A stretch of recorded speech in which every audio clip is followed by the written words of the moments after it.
camp, it's Anteater Anya, and today we're going over exaggeration, which is one of the 12 principles of animation. Exaggeration is when you make your action more intense or exaggerated.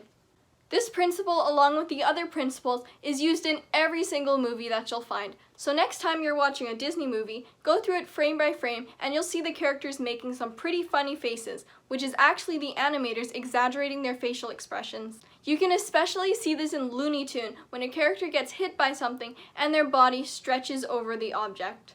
You can even see this principle in Scooby-Doo when Shaggy and Scooby jump up in the air out of fear and start running mid-air.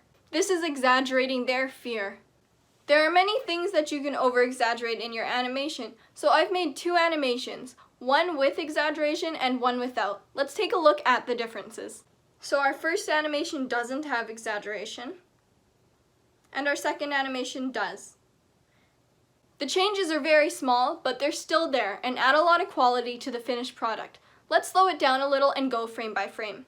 So as you can see here, our character squats down a little bit, he leans back, and he throws the hammer on the button. In our second animation, the character squats down a lot more than the first one.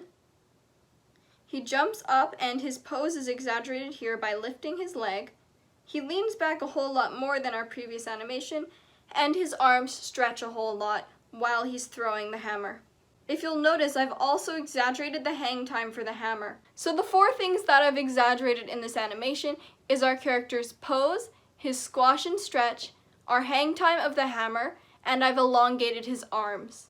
Exaggerating squash and stretch is really useful when a character's about to jump up or when a character's falling to the ground from a high height.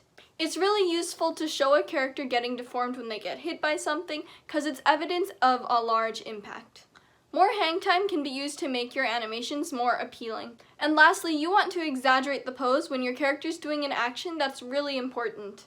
This principle was used in our Byte camp animation, especially when our blue alien was getting out of the spaceship. His arms were elongated and whipped around to show how noodle-like he was. It's important to use exaggeration in your animations to make them more intriguing and more fluid. Thanks for watching, and if you liked the video, hit the subscribe button down below. In our next video, we're going to be continuing to go over the 12 principles of animation. See you next time, bye!